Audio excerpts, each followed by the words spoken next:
Welcome, everybody, back to another episode of Stripped Raw. This is part 3. We've been through 2 other phases, if you will. Before military, during the military, and now we're about to get into after military with Preston. So we're joined here. We got Preston, and we have Cam. And I'm going to say, Preston, looks like you're sitting in your car, which is awesome.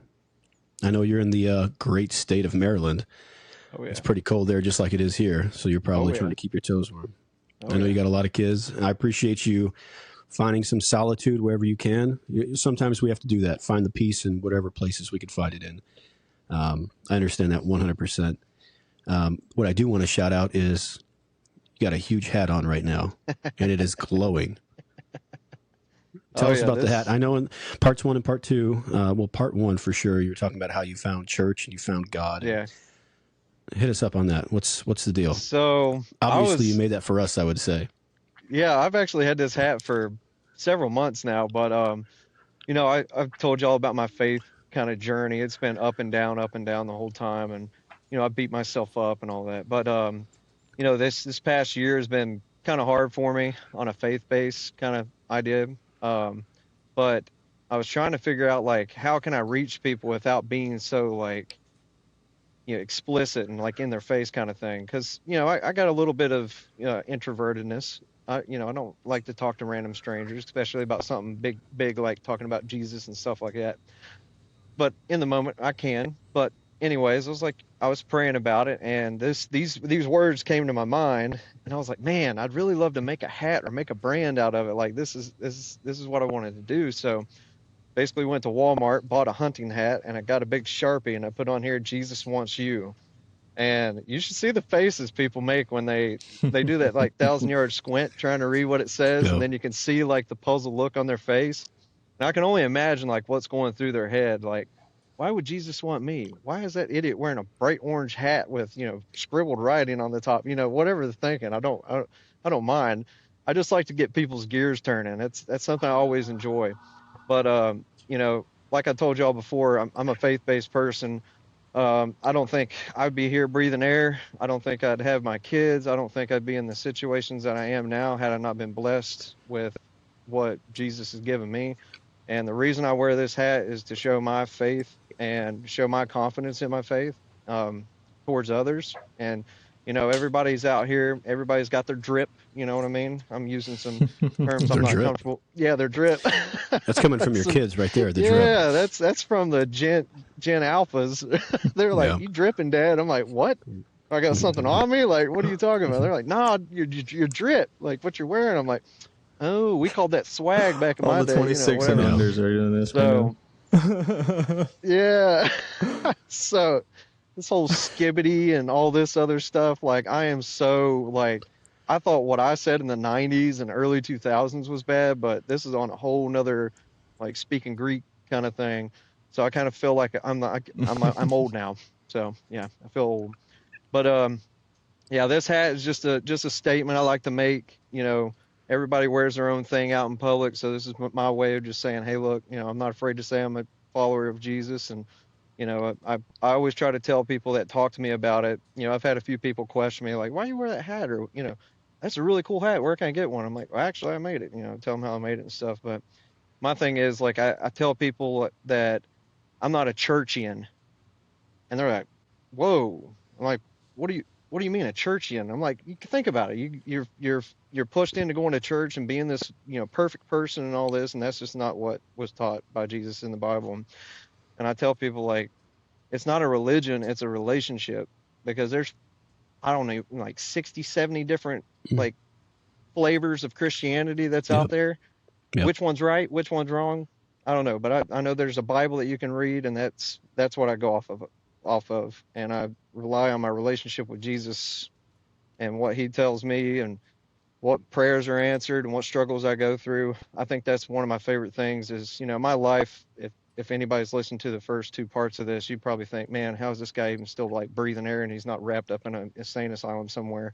I owe a lot of credit to like my faith in Jesus get me through that, because I didn't have the strength to get through it on my own. There were times where I literally would be crying my eyes out to the weakest point of my life. And that's what we're going to go over here today is this is the probably the darkest moment, um, for me anyways, as far as my faith journey and just the struggle I went through with losing the Marine Corps and losing my physical ability and many other things. So yeah. Yeah. So if we were to recap, Cam, you went over the last thing, the last two episodes. Hit us with it. Yeah, we're basically just making our way through Preston's life and the struggles that kind of built him to this point. And we did his early childhood with the the injuries and the being around drugs and addiction himself. And then the Waffle House story really stuck with me. I keep thinking about that. And then made our way up to this point and where he met his wife and started having kids, and how that took there's great times, but the madness took their tolls that ensued with that.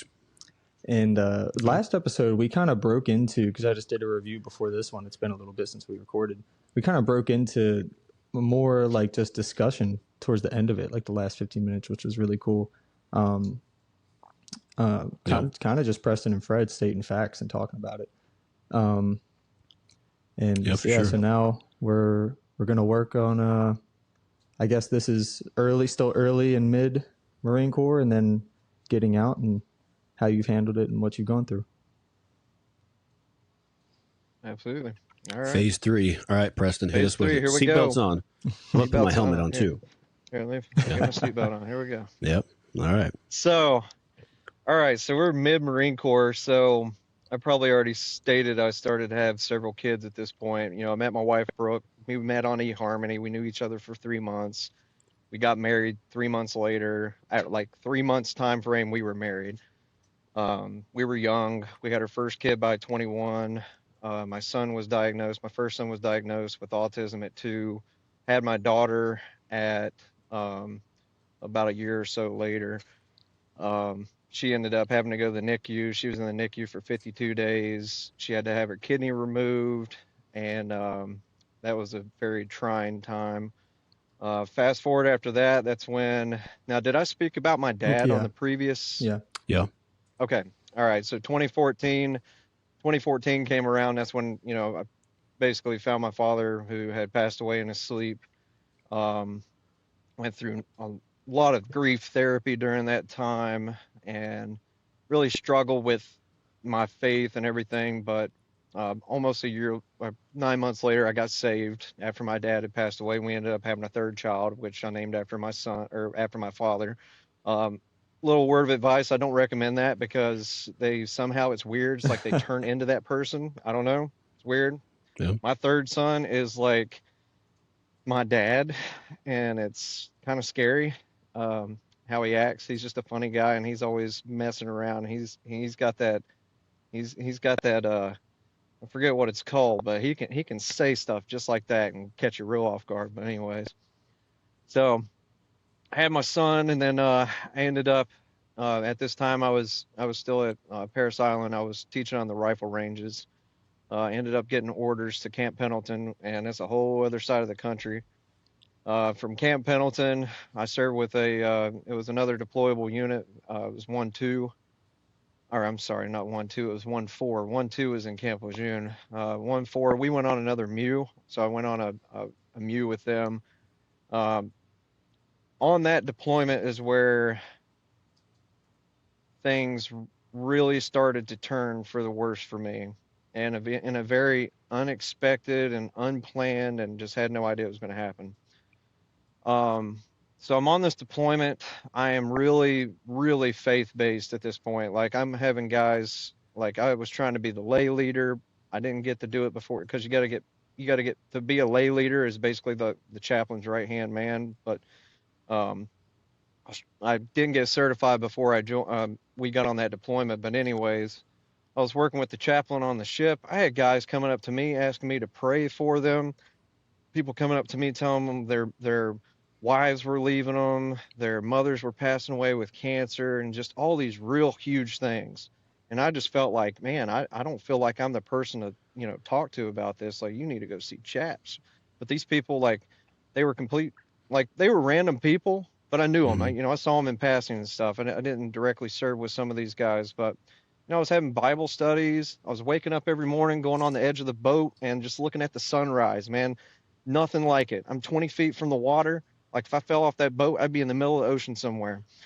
And I would wake up in the mornings and I would just go out and just be thankful for life, thankful for the air, thankful for the sun coming up, and I would be out there praying and reading my Bible and stuff. So this deployment, um, nothing happened. I probably already disclosed this in the very beginning. I was infantry for 8 years, 8 months, and 8 days, but the cards that I was dealt and the orders I was given, I never went into combat. And that right there, like that was a big thing I've battled with, not being able to serve my purpose. I was an infantryman. Um, but later, as I talked to the guys that I served with previously who did go to other units and stuff, they said, man, I would wish I was in your shoes. I wish I hadn't seen the horrors of war and some of the things that I've done. So I count that as a blessing for me, because that could have been the nail in the coffin for me on a mental health side of things. Like there probably could have been things I wouldn't have been able to deal with, and God kind of lined it up for me to where I didn't have to get exposed to that. So was this so on that deployment, your first deployment with kids yeah. and stuff? So where you had to leave the family behind? No, so I had done a deployment previously with just two kids. And I only had one kid. Yeah, I had one kid on one deployment. That was a 9-month deployment. It was terrible, but yeah, it was not fun, and it was on a boat too. So, we were supposed to be the first responders for Benghazi, and some stuff was going on with Hezbollah and Israel and Hamas and all this stuff. We were supposed to be first responders to. We never went out on. It was like the maiden deployment for the USS New York, so it was really cool. It was really sentimental deployment. Got to see all kinds of stuff I never thought this hillbilly from Kentucky would ever see. But it was fun, but also kind of nerve wracking all at the same sense. But on this next deployment, this was 2016, 2017. No, it was 2017.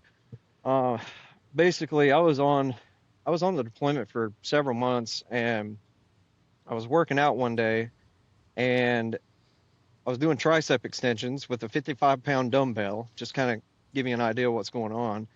And all of a sudden, my arms like gave out on me. I ended up dropping the weight, and my arms went like noodles to my side. And I was like, what in the world? And I was looking like, what's wrong with my arms? I thought I'd like really just put myself to a weak point. Ended up not being able to move my arms at all. Like I couldn't scratch my nose, like nothing. I couldn't move. My arms were just like to my side. So I scurried my little butt down to the med bay on the ship, and I talked to this lieutenant. I'll never forget his name, Lieutenant Skilton. And he was a flight surgeon. But I talked to him, and I was like, yeah, I can't move my arms. He's like, what do you mean you can't move your arms? And I told him what happened. He basically said to me, he said, dude, this is not good. It's like, what do you mean? He's like, no, this is not good. We're sending you home. And so I ended up getting medevac from that deployment. The biggest thing that happened for me leaving the ship to getting home was when they had to take me to a foreign military, or not a foreign military, a foreign country to go to a hospital in that country. I was in Bahrain. They basically needed to perform an EMG.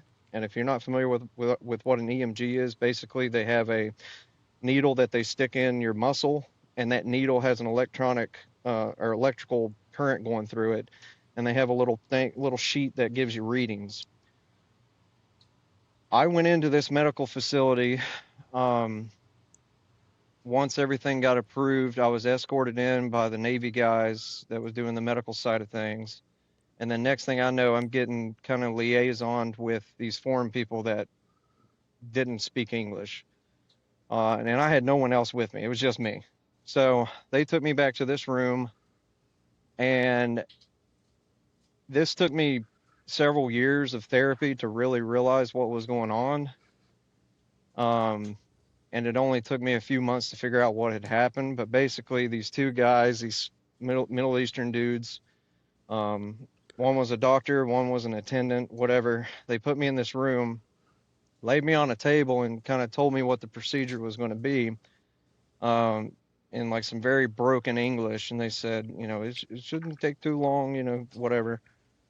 They ended up going from the top of my neck, about right here, right behind my ear, all the way down to my left toes, with a needle and doing an EMG. And mind you, I had no idea what an EMG was, but basically they had stuck the needle in to where it hit bone, and they would turn the voltage all the way up to where I was in excruciating, like debilitating pain, the worst pain I'd ever felt in my entire life that I could imagine. I didn't think anything of it because I thought this is the procedure. And I'm like, oh my God, I hope I never have to do this procedure again. Ended up getting flown back to the States. They had confirmed that I had an EMG, or I had a muscular thing going on. Went back to San Diego and was going to be seen by another neurologist, and he was going to perform an EMG. I panicked. As soon as I heard he was going to perform an EMG, I was like, nah, bro, like they already confirmed it. We don't have to do it anymore. And I was like, can you explain the procedure to me? He explained the procedure to me and said it should take anywhere from 5 to 10 minutes to complete. So that was my first kind of like red flag of what happened. Years later, I saw a therapist and I started describing to her what happened. She was like, she asked me, she said, do you think that was right, what happened? And I said, no, I don't think it was. I think they tortured me. And she said, well, I think you're right. So I ended up, while I was in Bahrain, it was a 2.5 hour long procedure that they had done where they were basically torturing me to a point where I was screaming on the table, like telling them I didn't want to do it anymore. And they're like, no, more readings. And so anyways, they confirmed all this. I went to medical doctors. I had an unknown muscular condition, which they still don't know what it is. I've been under the needle more than I wanted to, or under the knife more than I wanted to. They still haven't confirmed anything. I've been to genetics, neurologist, you name it. That year was a fight with the VA. I ended up, by the grace of God, getting 100% permanent and total. So they basically said, hey, you're done. They processed me out. A couple months before I had gotten out, we had moved my family back to Maryland. We ended up getting a house here, which this is where we currently live. Basically, I'd sent my family home, and I had to return back to California for a few months to finish processing out and doing paperwork and stuff like that. Mind you, this whole year that I've been processing through the VA, I was falling down the stairs. I couldn't walk really on my own. There were ups and downs with it. I wasn't allowed to lift more than 3 pounds. I was defecating on myself. I was having night terrors and muscle spasms and just in debilitating pain. They ended up prescribing me a bunch of medications that, I later found out were actually making the condition much worse.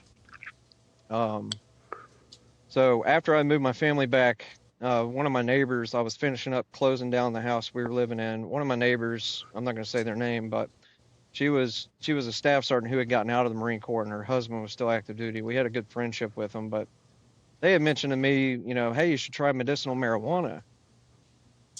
Now, mind you, I was still like processing out, so I was risking a lot at this point. But I was in so much debilitating pain, I was desperate. I had went over to her house, and her and her husband both convinced me to just try medicinal marijuana. I tried it. People are going to give mixed reviews on this, and people are going to probably bash me for the whole medicinal marijuana thing, but I'll leave you with this. I'll just say I personally don't trust it, because just like any other medication out there, I personally believe that, there's a good 90% of the people that are taking medications that probably don't need to, and there's a good 10% that absolutely need it. Yeah. Take that for what it's worth. I feel the same about medicinal marijuana. I've seen it work wonders on people's lives, and I've seen it work absolute hell and nightmares for me in my life. So, opening myself up to medicinal marijuana a month or two before I got out, I became pretty much addicted. from that point forward, because it was the only thing that brought me out of the pain I was in. But I didn't realize at that point I was beginning to numb and I was starting to let stuff in. Basically, I'd gotten out, and they processed me out. I got my DD-214, all this stuff, and I decided to take a cross-country trip.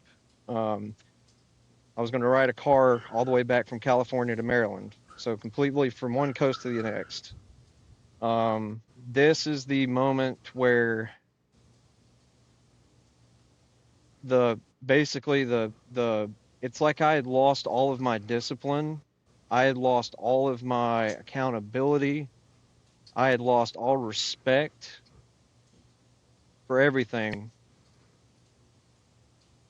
And, I can blame the marijuana for really causing me to numb and be oblivious to what I was doing, which it was, but a lot of it was my choice. I'm a grown man at this point. I have 3 kids. Like, there's no excuse for me to make the horrible mistakes that I made in these next 3 years to come.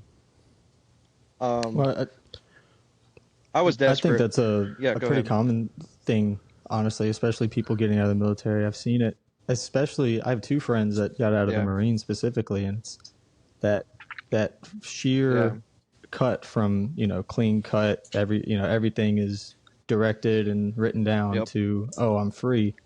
And man, I've seen people go off the deep end. Personally, I can't imagine what, like, Dave's been in a lot longer and known a lot more people than I have. And I think it's a pretty common sad thing where people just kind of go off the ability to go off the deep end there. It's like it's like you lost everything that you have known, and up until that point, that was my dream.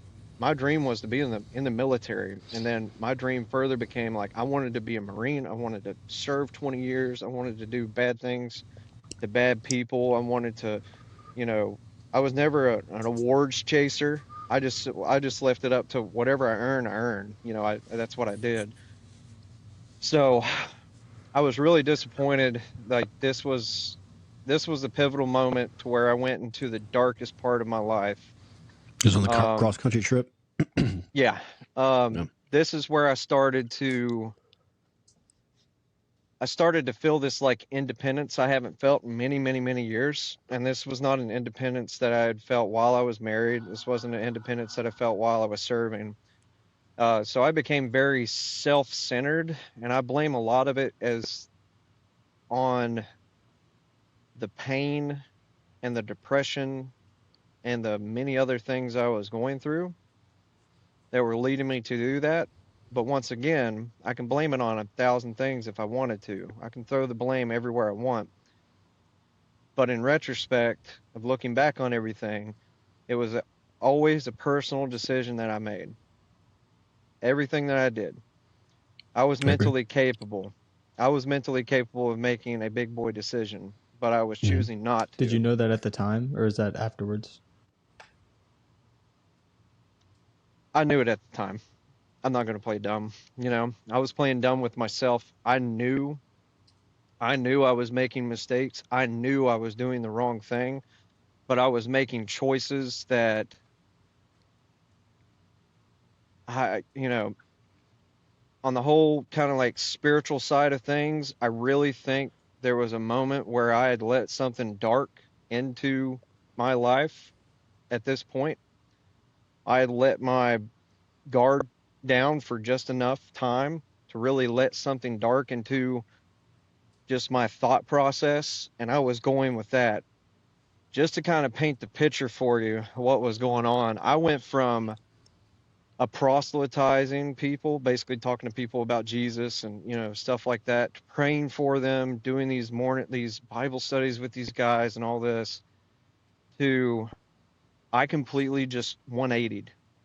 I went from that to, like, listening to this vulgar rap music and all these things. Pornography got into the mix of it. I was just complete opposite of who I was, or who I had been while I was in the Marine Corps. And I'm not going to say I didn't struggle with pornography in the first couple years. I was in the Marine Corps, and first couple years of marriage, I struggled with that. And I later found out, that's adultery, and, looking at women and stuff like that, it's adultery. You don't want to, I don't want to undershadow that. I had an addiction that had started years prior to that with the kind of sexual addiction of things, which, after I had gotten out, I really kind of cut off from my life. I stopped doing that. So I had done the cross country trip, and I had just it was just like this, just driving through hell in a way. I really felt myself just kind of like just bleeding out of myself. And then when I got home, that's when things really got worse. At this point, I'm physically struggling because of this muscular condition that I have. My mental health is out the wazoo. Like, I had nothing. I was in the 2 or 3 years. So I got out in the beginning of 2018. So 18, 19, and then 2020. So 3 years I was smoking so much weed that I was completely numb, that I was making my condition worse. I was defecating on myself. I was not waking up to pick my kids up from the bus stop, like the bus driver. Like, there were so many things that were going on that I could have gotten into some serious trouble with, on the outside of things. But what was going on indoors was 1,000 times worse. I had lost total respect for myself, because I came to a point where I felt like I only got a few more years to live, and I had really kind of given up on myself. Mm-hmm. So much so that I was taking everything that I could imagine, from the marijuana to the prescriptions they were giving me, to just numb and just kind of just be here. I was just like a blob, and I never spent. You were existing, not living. You were existing. Yeah, exactly. So it took a lot.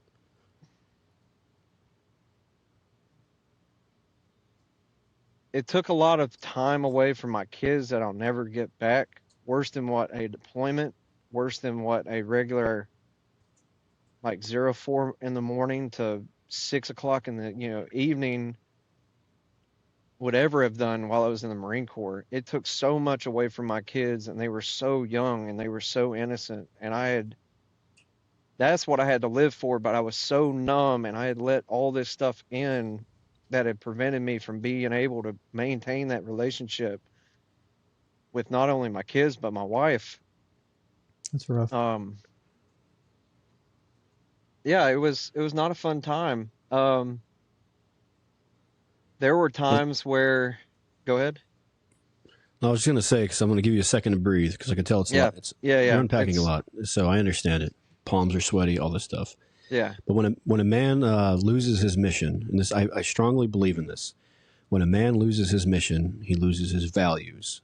Like for you, your mission was, at the time, it's like it's the Marines, but then you have this family. When you lose your mission, you lose your values. When you lose your values, you don't have anything to fight for.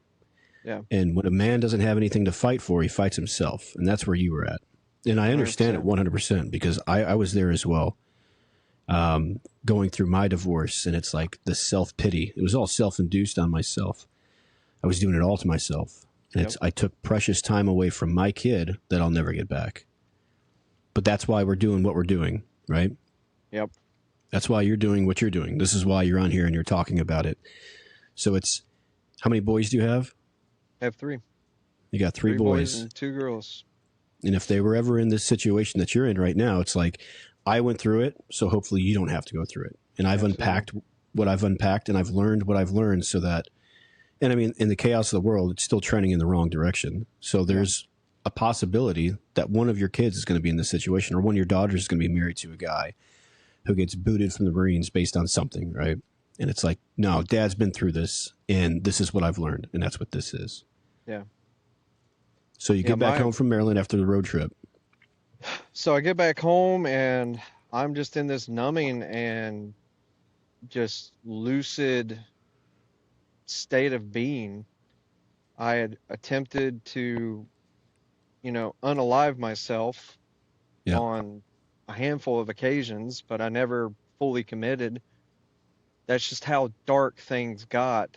I couldn't tell you how many like holes I had to patch in my walls because I would just get so angry at not only myself but what the situation was, and I was angry at God, and I was just, all this stuff from the time I was 4 years old all the way up until the time, I was 27 years old when that muscular thing happened. Mm-hmm. So this is a very like short time frame in the scheme of things, but a third of my life basically. You could call it a midlife crisis, but I mean, everything had built up to this point and it all was like bottled up, and I had let go of some of it. It was like you kind of cracked the top to let the steam out and you put the top back on. And that's what I was doing over the years. And then this next 3 years was just me completely just imploding. There Yeah. was no like bottle to put a lid back on at this point. And you know, basically I had killed my relationship with my wife. There was a point, like, I had made a promise to my wife from the very get-go. My parents were divorced, and it was one of the most horrendous things I ever went through as a child. Yep. Minus the other stuff I went through, but up until that point, I made a promise to my wife, and she made a promise to me that we would never divorce one another. And I know everybody's going to give me crap about that. Well, you can't make promises. Well, here's what I'll leave you with on this. You can make those promises because that's your goal or that's your mission with that marriage or whatever commitment you made with your spouse. If you make that in the beginning, you better stick to it. That's your mission. But I will say that there is a big misconception about the society that we live in now, where if something's broke, most people, especially, the men that I know, they never invested the time to fix it. Mm-hmm. They would just go out and get another one. Yeah. If your TV's broken, instead of trying to fix it, it's Yeah. cheaper, quote unquote. And I know divorce is sometimes it's needed. Like if you're complete, like I've heard stories where guys are like, look, I tried to fix it, but she wouldn't do anything. Mm-hmm. And vice versa, the husbands wouldn't do anything. You're kind of at a point where like that's a needed thing then, if that's what you see fit. But I'm not judging anybody on the whole divorce thing, but for me personally, I had made a commitment to my wife. Like divorce was not an option. We were going to work through the good, bad, and the ugly. Respect it. And it was rough. There were a couple times where divorce was really like just a thin sheet of paper away. Like that's how thin the membrane was of making that decision with the things that were going on. So, I had gone through all this, and then finally, on a whim, I had met a guy that lived down the road. I found out he was a Marine. He's like, hey, man, you should go to this therapist. And I know. And I'm like, all right, cool. He gave me her information. And I owe a hell of a lot to this woman. She helped me find the shovel to dig myself out of my own hole I was in. And she led me to figure out how to fix all this and how to deal with it. Basically, her name is Dr. Mary Veaton. She runs a program. I forget the name of it. Dang it. I'll tell you the program's name when I think of it. But she runs a program where she was basically in the Navy. She used to, prescribe medications to people till one day she started researching the drugs that people use for, PTSD and depression, anxiety, all this. And she come to find out it's nothing but a money thing. It's nothing but a money thing. And, I'm probably going to upset a lot of people about this, but I would guarantee that now, word of caution, like if you've been taking something for a very long time, you need to work with a doctor on it's called titration, how to titrate off of that drug. You cannot go cold turkey on some of this stuff. It'll kill you. Like So word of caution on that. She had basically convinced me to take a look at all the medications that I had and get off of them. And that's what I did. I got off all the medications I was on over time. This took, I think it took almost a year and a half to get off of all of these, because some of them were making my brain feel like someone was sticking a cattle prod to it, and I was getting like tased when I would start to come off of it. And I called them brain zaps. So anyways, she convinced me to get off the medications, and then she was the therapist that convinced me to go to AA meetings, and I wasn't an alcoholic. I was a weedaholic. I don't know. But she said, no, you need to go to AA. And I'm like, I'm not going to AA. And she's like, no, you need to go. I've got a guy I'm going to hook you up with. So I ended up going to the AA by I want to say second, maybe third meeting. I had this Irish guy that was going there, and he was this mean Irish dude. But he was a real nice person. I'll say that. His demeanor, like, you didn't want to mess with him. And then I had this other guy. He was a chief in the Navy. I forget if he was a senior chief or whatever, But anyways, these two guys came up to me after one of the meetings, and mind you, I'm still smoking weed at this point. Like, this kind of like my last little hurdle of getting off of everything. These two guys came up on you. Yeah. They smell my bullshit too. Yeah. These two guys came up to me, and they basically cornered me in a parking lot, which, you can't really corner someone in a parking lot. There's plenty of space around. I felt cornered. And they came up to me and they said, hey, so what's this whole marijuana thing? Are you still smoking it? And I was like, yeah, I am. I need it. And they're like, you don't fucking need it.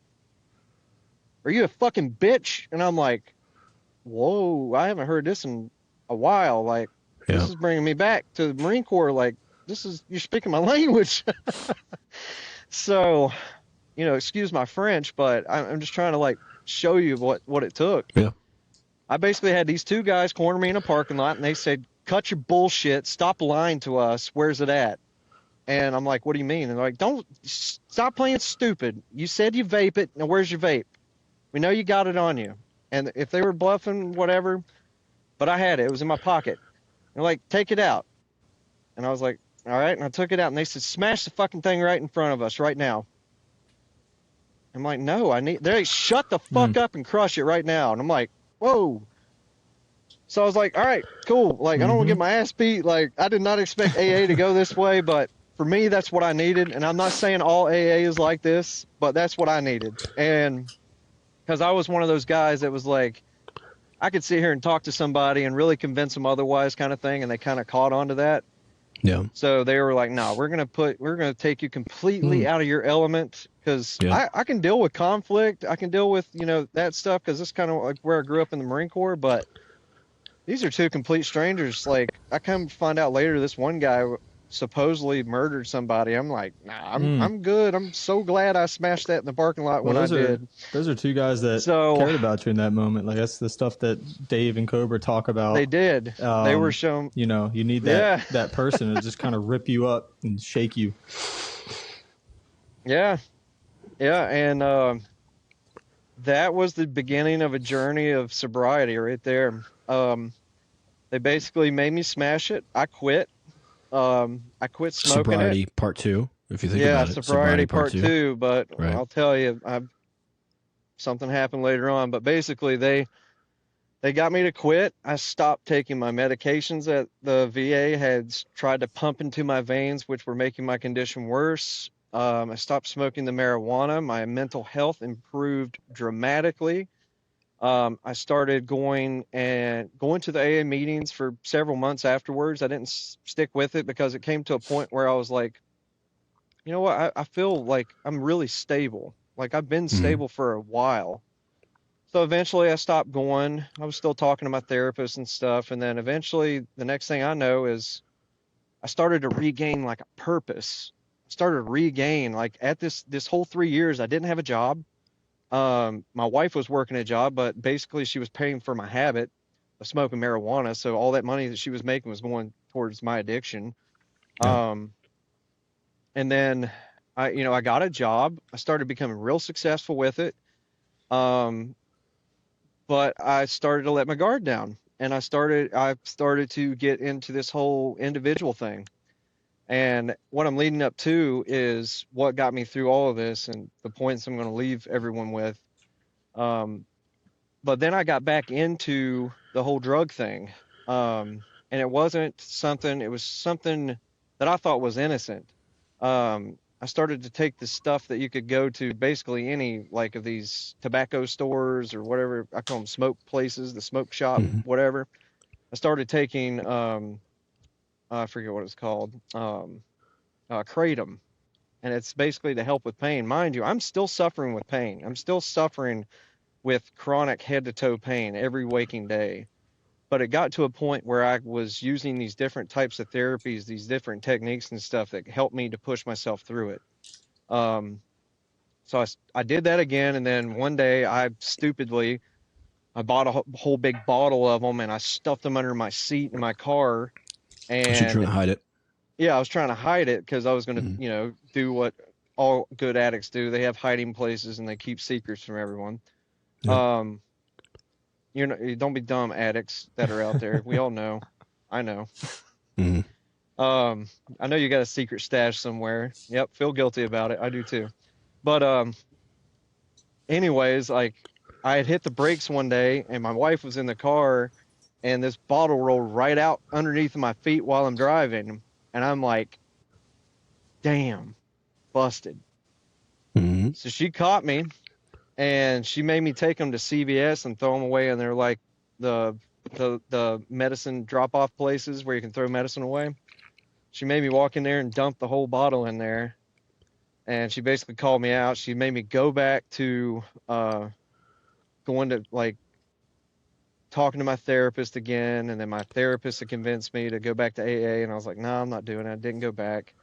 Um, but anyways, started talking to her. I went to her course that she has. It's called War Fighter Advanced. So it's a really good organization, but they work with veterans and first responders and stuff like that. I also attended the Mighty Oaks program, which is a faith-based program. But I highly recommend for anybody who's really going through the thick of it, they will pay your way. They'll pay your plane ticket. They'll pay everything for you to stay for a week, and they will teach you how to get out of this funk you're in. So I went to both of those on separate occasions. And then I got to a point where I just kept doing the things I knew that were going to help me in a positive manner. Um, I kept going and making sure I had a purpose. I had a job, and it wasn't something like I was making $100,000 a year with. It was just something it was keeping me preoccupied in a productive way.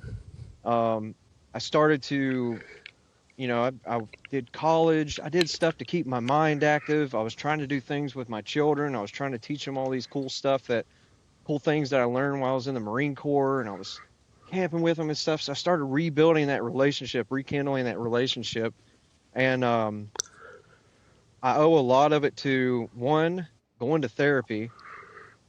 The most respect that I will ever give to any man in this world is a man who can be vulnerable.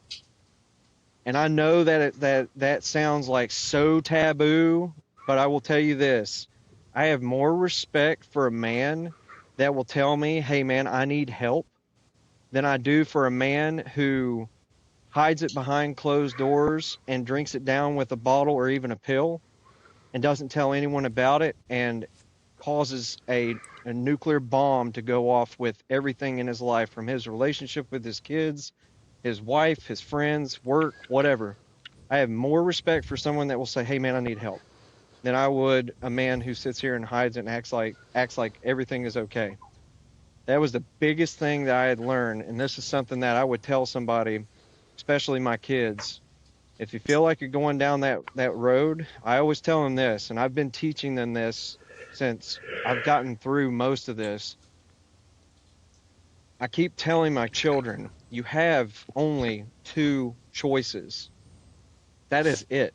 And they're like, "What do you mean, Dad?" And I'm like, "Look, It's very easy to think about. There's a right way to do something, and then there's a wrong way. That's it. That is the two paths you can take. That is it with everything. And you can put that into any aspect of life, whether it's, should I drink a bottle of alcohol to kind of help myself get through this week that I just had? Or should I go to that men's group that's on Friday that prepares me for the weekend so I don't make stupid mistakes? Mm-hmm. Yeah, That's yeah. It takes a village. And, going to the AA meetings was very helpful. Talking to other people that were the stories I heard in there, man, like, you think my stories are bad. Like, some of these people, like, you have no idea. Like, it's wild. It's humbled me.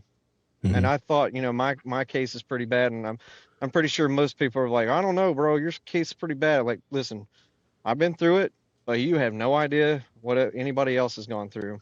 You have absolutely no idea. The biggest things that helped me was finding relationship with other guys that were able to kind of pull me out of my nonsense that I was in, and just to be there, to just kind of like get it off your chest.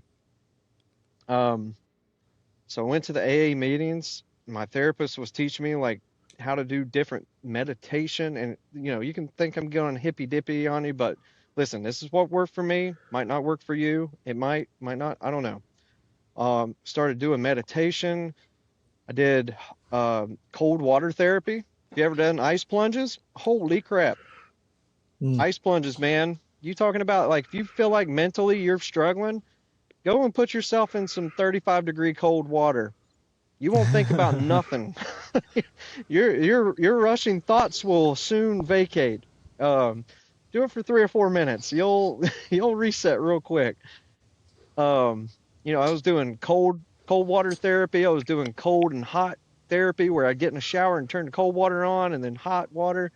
That was helping me a lot, especially with the pain that I was going through. I was doing acupuncture, and mind you, I don't like needles. I got tattoos for days, but when you're putting a needle in me and leaving it there, and I can't move or scratch my nose, like, I'm freaked out, especially considering the whole Bahrain incident too. But I was doing acupuncture, massage therapy, chiropractic, CBT, which is cognitive brain therapy. That's a tough one. If you haven't done that, talk to a doctor to get you set up with that. I owe a lot of credit to also the Semper Fi Fund. The Semper Fi Fund helped me through a lot of this too. And it's all about just grabbing, everybody plays this whole, and I did it. And when I say everybody, I say this generally, but for me, I played this whole victim mentality. Woe is me. No one's going through what I'm going through. No one can relate. Yep. But I guarantee you, just hearing what I've said about my story, I could probably connect with someone that's watching this video in one way, shape, or form. And, there's some things I didn't discuss through this, but, those are some things that are really personal to me. But, it's all about having that village, having that community of people, not feeling like you're alone. Pick up the phone one day and just call somebody random that just randomly reach out to them. You never know what that conversation would turn into. Besides that, I was doing the CBT therapy. There was this new thing that was coming out at the time. It was called TMS. TMS is transcranial magnetic therapy. So, I probably screwed the acronym up, but it's called TMS. It uses magnetic therapy to kind of help change the way your brain waves are working. I was using this device that TRICARE actually paid for. It's called the Alpha Stem. That helped me with my pain and my general anxiety and depressive disorder. Don't play this whole alone game. There's so many resources out there that I think a lot of people don't take advantage of to get them through the tough stuff that they're going through. I basically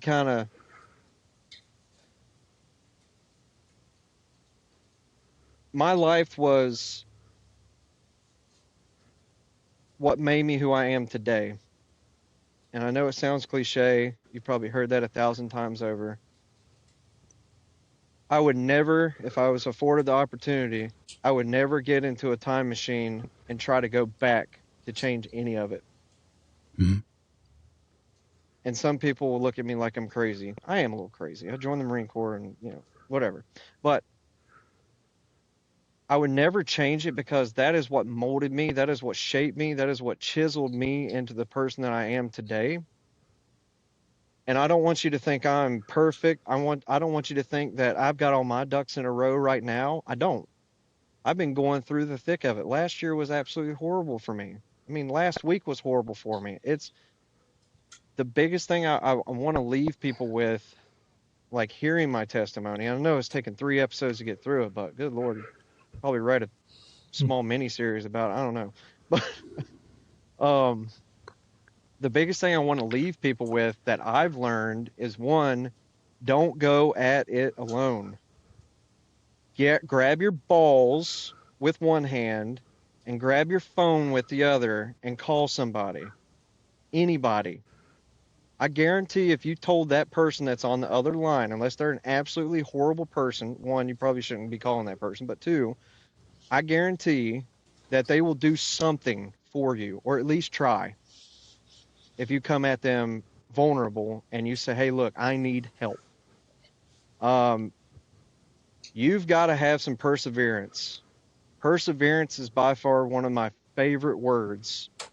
And it is basically, like we used to say when I was serving, embracing the suck. Even though life is throwing all these flaming arrows at you, and you got all this stuff going on, you've got to look at what is present. What presence do you have? Not only the present moment, but what presence do you have? You've got the gift of your children. You've got the gift of your wife, who hopefully she's supporting you. You've got the gift of, man, I've got a job. Man, I've got a car I can drive in. If you only knew the people that are out there that can't say they have those things. There are people that don't have a car. There are people that don't have a home over their head. Like, you've got it made if you have a house, a car, a loving wife. Even if you fight with her, I fight with my wife all the time, not physically, sometimes we do, but you know how what that turns into. But, you wonder why we have so many kids, but, I'm sorry, Cameron. I know you got virgin ears on you. I'm sorry. But, you got to look at, you got to have you got to look at what's present. You got to have the perseverance of knowing, like, I'm going to get through this. I just got to make sure that I don't make these things bigger than what they are. And it could be a significantly huge thing going on in your life. I'm not discrediting that. But see it as a moment to say, you know what? This is a hard reset that life has put me through. What can I learn from this, and what can I do to get myself out of it? Who do I need to talk to? Do the 5 W's. Who, what, when, where, why. Whatever you got to do. You know yourself better than anybody else out there. No doctor is going to tell you that your leg is broken. They're not going to come to your door and say, hey, you broke your leg. You need to come to that doctor and say, hey, I broke my leg. Then they can start fixing you, helping you fix yourself, whatever the case may be. And the same thing goes for the people that are out there that are going through the struggle. You got the perseverance. You got to push yourself through it. But you also got to find purpose. You've got to find purpose. And whatever that purpose is, I think I've said it in the first episode, was even if it's just waking up in the morning and saying a 5-second prayer, God, help me through this day. Amen. Like, there's your purpose right there. Getting through the day, relying on God. Don't rely on this stuff that is going to push you to the end, to the edge. The stories, the things that have gotten people where they are. The downfalls. Don't get yourself into that position. That's what's worked for me. But man, there's 1,000 ways to skin a cat. If you own a cat, don't take that literal. But you know what I mean. Like, you gotta. Well, it's one of the questions that I had before from somebody was like, what if you have a guy that doesn't have a wife and they don't have the community around them, and it's if you're thankful for the things that you have inside of you, like for me, Yeah. it got to a point where initially it's like I reached out to these guys, these friends, and they were like, I can't be there for you, or they wouldn't be there for me. So I started like cutting people out. Yep. And my list got really slim really fast. But that's something that I learned really quick was you don't need, we've beat this over our heads, a million times. You don't need 1,000 guys. You need just 5 nasty sons of bitches. Yep. And you can take over the world. That's one. But number 2, and this is in the last 2 years of myself, it's like I have cars, I have a house, I have all of these things, but like I don't need any of that stuff. I have breath in my lungs. And that's when it started to evolve into self-love. Yep. Started to respect my time, respect myself, and put up a lot of real healthy boundaries. Like I have air in my lungs. There's somebody right now within this city of Alexandria, Virginia that I live in. They're on their deathbed right now. Yep. There could be a kid. I mean, there's kids at 8 years old. They have cancer and they're dying right now. They don't have air in their lungs. So it's like I have air in my lungs, and that's what I'm thankful for. Everything else, it's a facade. Yep. And you pretty much. Oh no, go ahead. It's funny you go. No, you're good, man. I know. So you pretty much wrapped up all the questions I had. The next thing was going to be where you're at now, but yeah, that was a badass wrap up of everything. It's phenomenal. Yeah. Yep, I appreciate it. I'll be honest with you. Where I'm at now is I have this. I always think of things in like the military sense of things, because that was my first job, And if you've ever heard of junk on the bunk, we called it junk on the bunk. For those who don't know what that is, it's like you take everything that you have that you need for whatever mission, whatever field op, whatever it is. You take everything that you have. They give you a list and they say, this is what you need, from your Kevlar down to your socks, down to your skivvies, whatever. You lay it all on the bed and you have it right out in front of you. And then somebody comes by and they inspect to make sure you got everything that you need.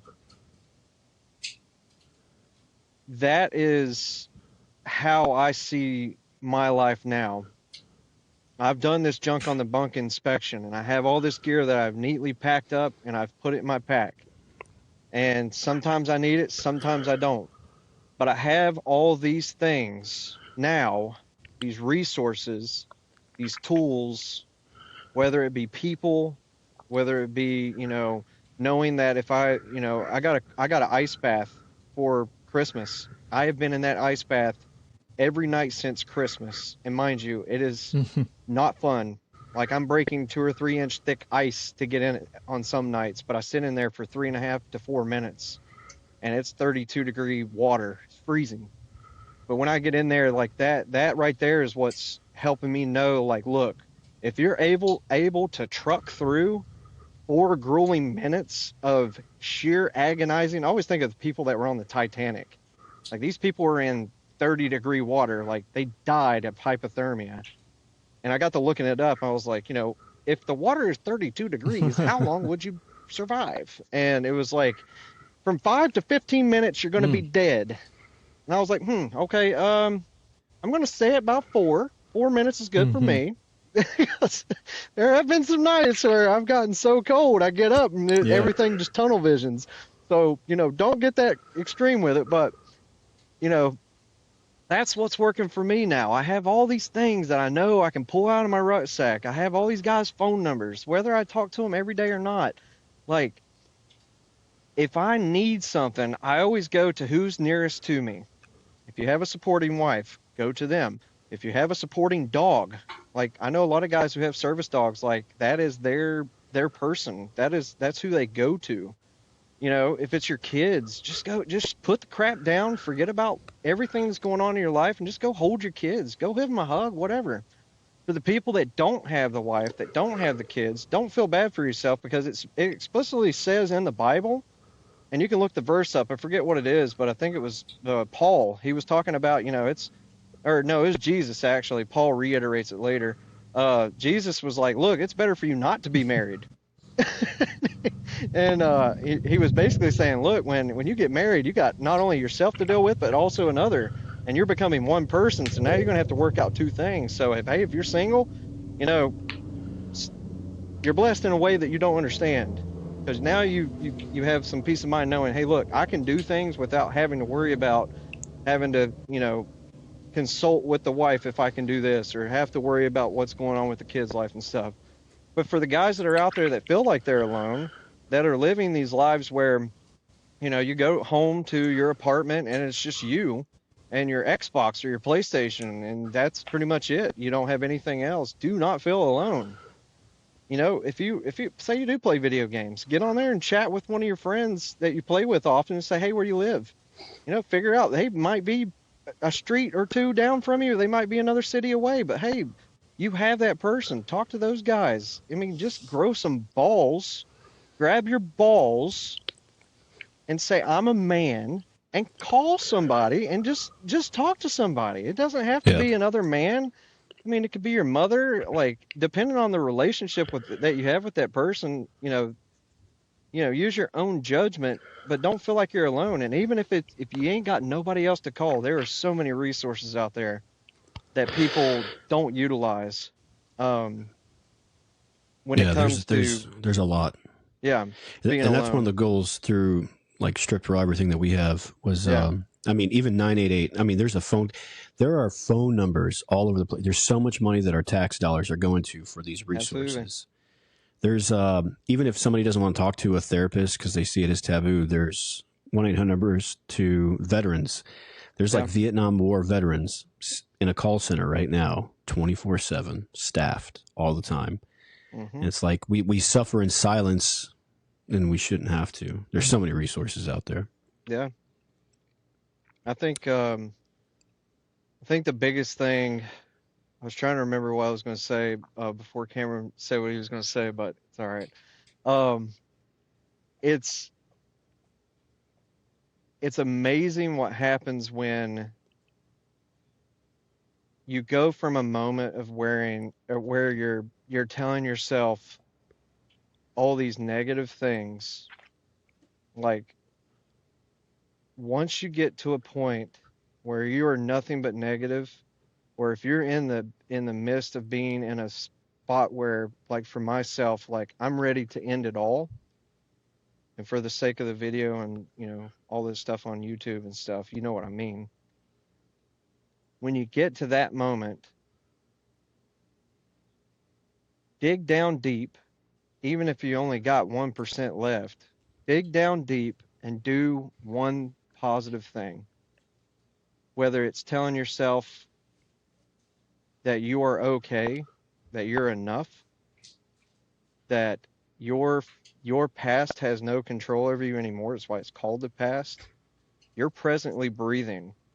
You're presently able to get up and take a couple steps to go make a phone call. You're able to get up and change your circumstance because you're able to. You're present. You're here. You won't be if you choose that other route. Sure. And it's absolutely, that's where you need to get yourself, and you just push all of that other stuff to the side if you can. I know it's tough. There's been moments where I didn't want to.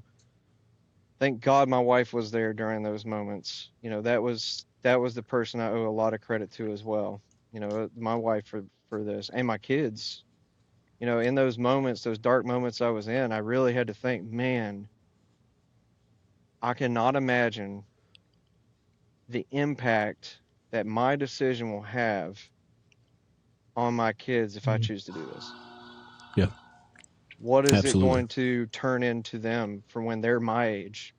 Yep. That right there is where it hits me in the heartstrings. That hits me in a spot deep in my soul that, no. That you went from a place where you didn't have your mission, and then you found your mission again with your kids. Yeah. It was the same thing with me. Yeah, that's what I was going to say. We were talking about this whole materialistic thing and talking about the houses and the cars and the kids and all this. This is what I've told so many people. I always tell people this: our society, especially like the Western culture society, we're very materialistic, hustle bustle, always got to be making money, always got to be doing the next best thing, always trying to top the other person. You know, that's the culture we live in, and that is the complete opposite of what we should be living. And this is what I'll kind of end it with. If you live in a house, and if you have pets, and if you have, you know, a nice TV, and if you have a PlayStation, and if you have, you know, a wife and dog or whatever, you have all these things. I want you to think of this, and I do not wish this on any person because this is a horrible thing that could ever happen to any family, especially with the recent things that's been going on in LA with the wildfires and stuff. I want you to think about this scenario. My home is in a blaze of fire right now. What is the first thing that I am grabbing? And I want you to really think long and hard on this because it's not going to be your TV. It's not going to be your Xbox. It's not going to be your, you know, $3,000-$4,000 worth of guns, whatever. If you have a dog, if you have a kid, if you have a wife, those are the first things you're grabbing. And that's the only thing that you really want to leave out of that house with. That's your purpose right there. That is the only thing that matters in this life is one, having a relationship with others, and two, if you do have others in your life, building those people up and not, I'm not saying to, you know, hover parent them or whatever. It's to prevent them from making the same mistakes that you did, but with a form of humility and grace, knowing that they may make that mistake, but at least you said, hey, look, this is how I got out of it. Yep. No judgment. No judgment. Absolutely. No, I agree with you 100%. Yeah. Because if my kid came up to me after he got out of the house or whatever, he came up to me and he looks like he's 90 pounds soaking wet. He's got scars all over his arms from being a heroin addict. I've never done heroin. Good God Almighty. I'm terrified of the big drugs. But if he came up to me and said, Dad, I need your help, I'm going to do everything in my power that I possibly have to help him. I am not going to sit here and blame him. I'm not going to sit here and, you know, chastise and judge him. I'm going to say, God, man, I'm so glad you came to me and not someone else. Yep. That's it. Absolutely. You know, that's how I live my life. And that's how I've, from 4 years old till now, that's how I've gotten through life. And I see it as a blessing that I've went through these things. Had I not a lot of complications. And a lot of complications, but it made me who I am, and I'm grateful for it. And I have this toolkit. I have a phone. I have all these things that I can look at, and I know how to get myself out of it. And I know the signs of when I'm starting to going down that other trail. Yeah, absolutely. So, and for everybody out there listening, this is what we do. That's been my journey. That's been Preston's journey. And we can't thank you enough for sharing that. Like, I don't know, I couldn't imagine when I called you throwing this wild curveball to see if you'd be interested in fighting on that this would be what would come from it. But man, just incredible. Yeah, these last 3 episodes have been awesome. I appreciate your vulnerability and everything. It's been dope. Yeah, man. And things are obviously treading in a very good way for you, which is awesome. Self-discovery. And that's what we do with all of this. It's getting the stories and letting it, just like you said earlier, Preston, it's like, raise your hand, be vulnerable. There's no judgment here. That's what these communities are for. And that's what we're embracing. Everybody's afraid of the big V word, the vulnerable word, because we're got to be a man. You don't cry. Yeah, you do. You just don't tell out people. Here ripping his chest open on the internet for us. It's badass. Yep. It's okay to cry. Dude, when you called me, when you called me, I was like, oh God, like I've never like disclosed all of this in like one kind of go. I didn't even know. I only knew I'm not kidding, tiny percent. I was like, oh, yeah, I know he's been through some stuff. Let me give him a call. See what happens. Yeah. Well, Oh, hope you enjoyed it. Really can't thank you. No, it's been a wild ride. Yeah. Yeah. This is exactly what we're shooting for. Yeah. All right, Cam. Well, I hope I set the bar for everybody. Like no pressure.